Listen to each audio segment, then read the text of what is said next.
Hi, welcome to the podcast. Thanks for listening. I've been dark for a few weeks, so life gets in the way, and here I am again. And today we have Bonnie Moore, our guest. Bonnie is a semi-retired attorney, accountant, management consultant, and Golden Girls Network's founder. Perk senior consultant at a CPA firm in Washington, D.C., she developed financial processes and investigated improprieties in government organizations. Her self-help book called How to Start a Golden Girls Home earned her widespread media coverage. She's an avid traveler and has explored many countries before retiring to Utah to be to her family and pursue her dream of writing a novel. And she has her debut novel called Buried Bones, which we're going to talk to her about. So welcome to the show, Bonnie. Thank you. It's nice to be here. But you are such a good example, Bonnie, of somebody growing older with gusto. And you've had an incredibly diverse professional journey. Do you tell our listeners a bit about your journey from the corporate world to being a successful author? Well, the short version is I've always been interested in writing. So it's not like I was transitioning. I started pursuing writing as a serious hobby around 1999. I started taking classes. When I moved to Washington, D.C., I started taking these classes at the Writer's Center, and I ended up actually having a story that was published. It was published in 2000, and then it was published again in 2001. And at the same time, I worked on a manuscript, which I still want to publish one of these days. So it's always been something I was interested in. Now, at the same time, of course, I was working, and I graduated with a degree in accounting. It's interesting that you could make the segue from being a numbers type person to writing. Yeah, I know as an attorney, you probably had to write also, but yes, that was going to be my next question. Like, what tools did you take from your professional careers to turn it into writing a self-help book and a novel? I think I was always a misfit as an accountant. Let me say that one. I think I've always had this interest in writing. So the segue was not, oh, I'm giving up numbers. I think I probably found what I would really wanted to do. And yes, becoming an attorney does require lots of writing, and I had to change my way of thinking when I went from being an accountant to an attorney. But the law is also storytelling. You know, every time you run to read, you have to tell the story of what happened. Interesting. So what type of law did you practice? Well, I got out of law school when I was 50. So I went to law school later in life and got this job with a CPA firm. And my projects were always a combination of legal issues and accounting issues. And a lot of them revolved around contracts. So contract interpretation, contract evaluation, things like that. It was, boring kind of stuff. The interesting stuff is litigation, but I did not like the courtroom atmosphere. So So I was a project manager on these very large projects dealing with contract interpretation many times. So what was the inspiration that really created that impetus within you to pivot to wanting to write more and kind of leave the other stuff behind? I retired. I retired. I had time to pursue writing as something that I've always wanted to do, and suddenly I had time to do it. And the book Buried Bones actually started as a classroom project because when I moved to Utah, I started taking writing classes. Because it was something I was interested in doing, and it's kind of a hobby. And so I was taking this class called How to Write a Mystery. And we all had to have a classroom project. And so that's how it started. Okay. And so COVID came along, and this became my COVID project. And I just kept working on it. It took me 5 years to write it, but sure, I got it done and published it. That's great. That's a lot of work, I know, and I haven't had a chance, to be honest with you, to start getting through it, but I will. It sounds really interesting. We'll talk about that in a bit. So What inspired you to actually take that course when you got back to Utah on writing mystery novels? Was there something in your background or something you wanted to seek out that just drew you to mystery writing? I think I've always read mysteries. I probably started with Nancy Drew. Have you heard of the author Elizabeth George? Oh, I've read a dozen of her books. Yes. Yes, me too. I love her books. Yes.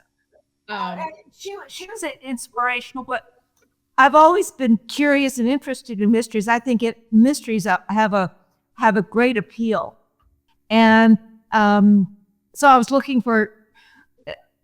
The university has this extension program, and they have these writing classes. So I was looking for the next class that I could take, and that class was available. So that's what I signed up for, and it was very intriguing.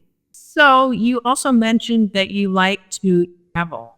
And I was just wondering, how does your passion and love of travel, how does that translate into your writing? I like to travel because I like discovering other places and other people who are different from the way I've done some unusual things. And just discovering the world. And I think in terms of writing, it probably allows me to have a better understanding of creating characters that are not typical Americans, if that's what I need to do. Because I've met some of these people and I've been to where they live, and I have when I go someplace, I always try to buy a book about the history of where I've been or the culture or something like that, because I find it fascinating to learn about other cultures. And so having this interest in other cultures, hopefully pick and choose attributes of characters. Interesting. So they somehow play your writing in the mystery novel. Well, not yet. Not yet. Okay. That's down the road, right? I'm working on the second book right now. I'm about halfway through the first draft. Okay, well, let's talk about that in a second. But let's get down to talking about Buried Bones. Tell our listeners what it's about and what inspired you to write it, why they should read it. Because it's a great story. What inspired me was,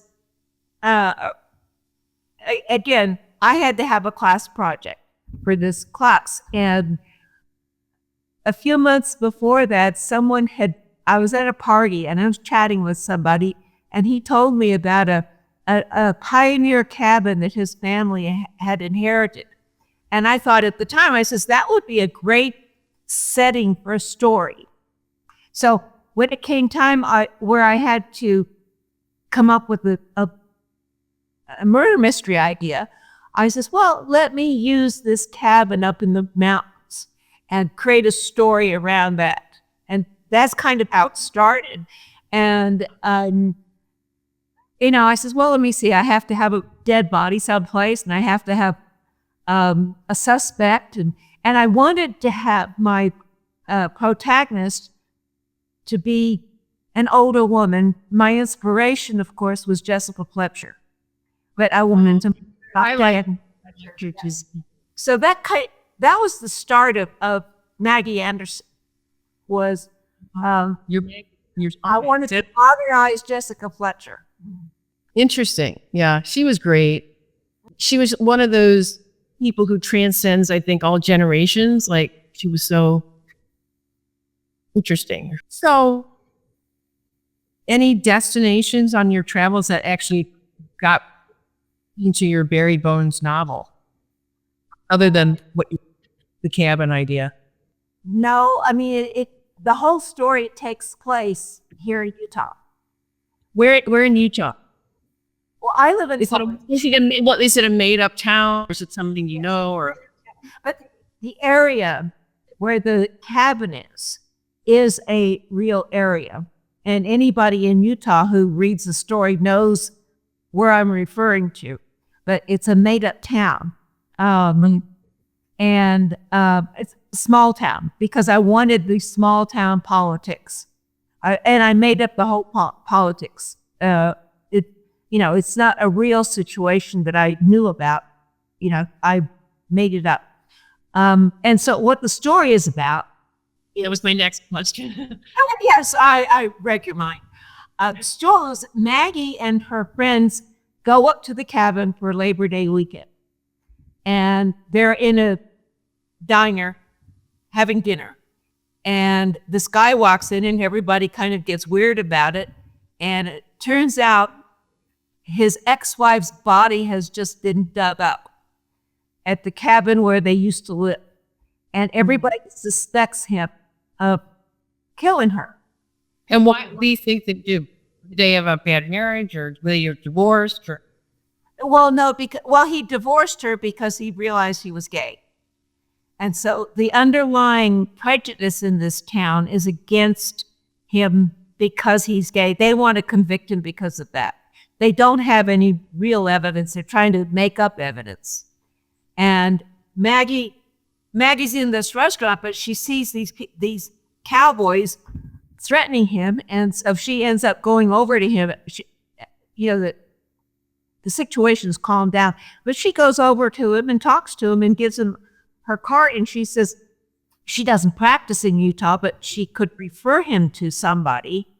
She could help him find a defense attorney, and he takes her up on that. So she finds an attorney to help him, and then the attorney hires her as the investigator.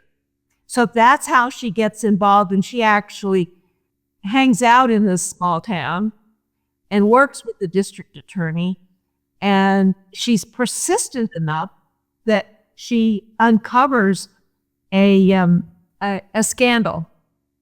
The major family in the community is at the center of the scandal. And through that, she identifies who the real murderer was.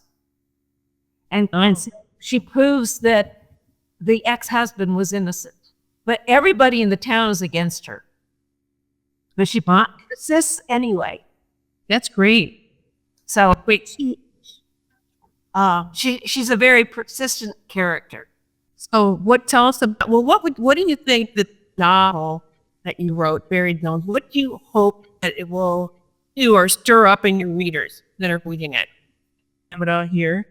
A sense of justice. Maggie has a very strong sense of justice, that everybody's entitled to justice, that if she's battling a situation where the majority of the people in the town simply want this guy arrested and convicted and thrown into jail.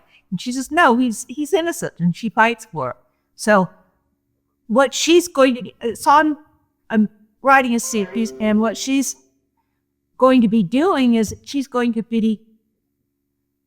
end up finding or falling into cases similar to the way Jessica Fletcher used to just run into them, where people are up against a legal situation that's being unfair to them. And she's going to get in there and fight for them. She's going to fight for the underdogs. Mm-hmm. Okay. So, Now you said you started another novel. Is it going to be a Maggie Anderson mystery, or? yeah. Okay, so There's going to be a series. about that one that's coming up. What I will say is the central legal issue is someone steps in and kills somebody who is about to rape someone, and in the law, it's essentially the same as self-defense, but they want to punish him as if he just simply killed somebody, but he's got a good legal defense, but the system is so against him that she stands up for him. I don't want to say any more about it because Sure. but That sounds good. Sounds very you're dealing with it's dealing with the legal concept of self-defense. got it. Very interesting. Attention to me to hear how you take your background in law and you did kind of meld it into your more of an writing, and I think that's interesting. Very interesting. And it's a good way for people who are listening to know that you can reinvent yourself in so many ways. You can have so many different backgrounds and career paths, and then suddenly retire and decide to do something else, which I think is important. I'm enjoying it tremendously. It's like I'm reading a lot. I'm spending, the creative process, and I'm actually one of the things I'm discovering is writers really have to have this in-depth understanding of personality. You almost have to be a psychologist to be a writer to bring out the way people behave. Very interesting. Anything else you want to tell our listeners? First, I want to ask you, where can our listeners find your book? Well, it's on Amazon. It's on Amazon. Oh yeah, it's listed at every one of the popular sites where you can buy books. Okay. And I have a website, which is bonniehr.com. Okay.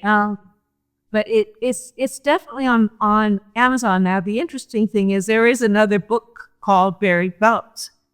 So when I tell people to look it up on Amazon, I tell them to type in Buried Bones Bonnie Moore, and you'll get my book. You just put in Buried Bones, you'll get a whole string of things that have, the other book called Buried Bones and other titles which are similar. Do you think that this book would be appropriate for a book club discussion? I think so. Some of the comments that I've gotten in the reviews, and I've gotten some really good reviews, is the depth of the characters is commented on. It's been impressive to the reviewers that I really go deep into who these characters are, and they've also liked the fact that she's on the other side of the law, where most murder mysteries are, the cops or somebody chasing after somebody who's a murderer. I'm doing something different. I've got the protagonist on the defense team. Got it. So it's a different twist. And I see another thing, in the mysteries that I've been reading recently, the author usually doesn't have an in-depth understanding of how the legal process works sometimes. And that detracts from the credibility sometimes. And one of the things that comes out in Buried Bones, it's going to come out in the second book also, is that I know the procedures. I know how cases work. And so there's an authenticity that I see lacking in some of the mysteries that I read. Very good. So I'd like to wrap it up. I'd like to thank you for being on the show. And I think what your book, Buried Bones, is really fascinating to me, and your background is fascinating. I'm sure our listeners would like to go out and check it out on Amazon, and look forward to your upcoming book. Best of luck to you with that. Oh, thank you. Anything else that you want our listeners to know? No, but if they like it, I'd like for them to put a good review up for me on Amazon. Okay. All right. Sounds great. Thank you, Bonnie. Okay. Bye.